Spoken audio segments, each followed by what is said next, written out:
तो चलिए शुरू करते हैं एक ऐसी कहानी कि कैसे इंडिया की सबसे डिसरप्टिव कंपनियों में से एक किसी बड़े विजन से नहीं बल्कि अपने ही फाउंडर की गहरी इनसिक्योरिटीज यानी असुरक्षाओं से बनी। ज़ोमैटो के फाउंडर हैं दीपेंदर गोयल। और उनका ये एक स्टेटमेंट, बस ये एक स्टेटमेंट ही काफ़ी है उस इंसान और उसकी बनाई कंपनी की पूरी कहानी समझने के लिए। लेकिन इसका असली मतलब है क्या?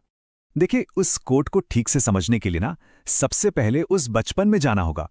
उस बच्चे से मिलना होगा जो हमेशा खुद को जैसे अदृश्य, इनविजिबल सा महसूस करता था। सोच कर देखिए, बचपन से ही दीपेंदर गोयल को उनके रंग रूप, उनके हकलाने और पढ़ाई में कमजोर होने के लिए लगातार बुली किया जाता था। बात यहां तक पहुंच गई थी कि उनके दोस्तों के पेरेंट्स अपने बच्चों को कहते थे कि उससे दूर रहो। ये एक बहुत गहरी चोट होती है। और असल में जो सबसे गहरा घाव था ना, वो नाम छिड़ाना नहीं था, वो था बार बार अनदेखा किए जाने का एहसास, जैसे जैसे उनकी कही बात की कोई कीमत ही ना हो। तो सवाल ये उठता है कि ये दर्द, इतना गहरा दर्द, आखिर एक पावरफुल, एक लाइफ लॉन्ग एम्बिशन का फ्यूल कैसे बन गया? और फिर कहानी में एक बड़ा मोड़ आया। कहां से? एक बिल्कुल ही अनएक्सपेक्टेड सोर्स से, नकल से। हाँ, चीटिंग। और इसी चीज ने उन्हें पहली बार उस वैलिडेशन का, उस पहचान का स्वाद चखाया जो कामयाबी के साथ आती है। और इस एक्सपीरियंस ने उनके दिमाग में एक बीज बो दिया। बाद में उन्होंने खुद ये माना कि रिस्पेक्ट पाने की ये जो चाह थी ना, यही उनके सक्सेसफुल स्टार्टअप बनाने की सबसे बड़ी वजह थी। सिर्फ इसलिए ताकि उनका जो अपना सर्कल है, उनके जो अपने लोग हैं, वो आखिरकार उनकी बातों को वैल्यू दे। तो अब यहां से एक अजीब पैराडॉक्स शुरू होता है। ऐसा कैसे हुआ कि जो उनकी सबसे बड़ी कमजोरियां मानी जाती थीं, वही एक लीडर के तौर पर उनकी सबसे बड़ी ताकत बन गईं? ये ट्रांसफॉर्मेशन कमाल का है। देखिए, उनका हकलाना, उसी ने उन्हें एक जबरदस्त राइटर बनने पर मजबूर कर दिया। और उनका इंट्रोवर्जन, उसी से उन्होंने एक ऐसा कल्चर बनाया जो पूरी तरह से ट्रस्ट यानी विश्वास पर चलता है।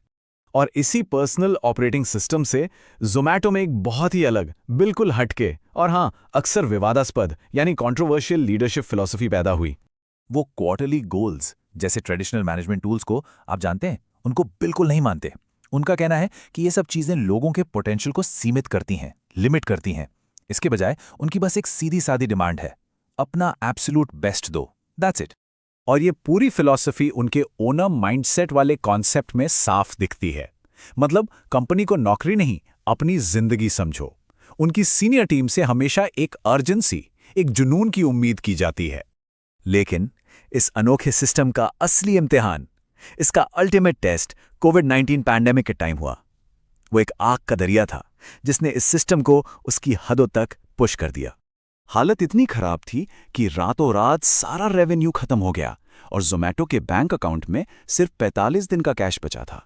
सिर्फ 45 दिन। जब इन्वेस्टर्स ने हाथ खड़े कर दिए तो गोयल अपनी टीम के पास गए और टीम के उस कलेक्टिव सैक्रिफाइस ने ना सिर्फ कंपनी को बचाया, बल्कि आगे चलकर उन सभी लोगों को एक बहुत बड़ा फाइनेंशियल रिवॉर्ड भी दिलवाया जिन्होंने एक कदम उठाया था। लेकिन इस तरह का प्रेशर, इस तरह का सफर एक ऐसे लीडर को बनाता है जो अंदर से बहुत वल्नरेबल है, बहुत संवेदनशील है और कभी-कभी अपने तरीकों में बेहद रूथलेस यानी निर्दयी भी। वो एक काफ़ी कंट्रोवर्शियल टैक्टिक का इस्तेमाल करते हैं जिसे वो रॉक बॉटम कहते हैं। मतलब वो जानबूझकर उन लोगों को इमोशनली हर्ट करते हैं जिनकी वो परवाह करते हैं, ताकि वो अपनी सेल्फ इम्पोज लिमिट्स तोड़ सकें, एक ब्रेक थ्रू ला सकें, भले ही इस चक्कर में वो रिश्ता ही दांव पर क्यों न लग जाए। और वो खुद मानते हैं कि इसका रिजल्ट क्या होता है। 5 में से 4 लोग तो इससे और मजबूत होकर निकलते हैं, लेकिन वो जो एक इंसान है जो नहीं संभल पाता, उसका गिल्ट, उसका अपराध बोध वो हमेशा अपने साथ रखते हैं। देखिए, वो अपनी लीडरशिप स्टाइल की पर्सनल कीमत और ज़ोमैटो जैसी बड़ी कंपनी बनाने के लिए जो कठोर फैसले लेने पड़ते हैं, उसके बारे में बिल्कुल बेबाक हैं, एकदम ईमानदार। और ये एक ऐसी ईमानदारी है जो सुनने में थोड़ी अनकंफर्टेबल लगती है। तो आखिर में दीपेंदर गोयल की कहानी एक बहुत ही चुनौतीपूर्ण सवाल खड़ा करती है।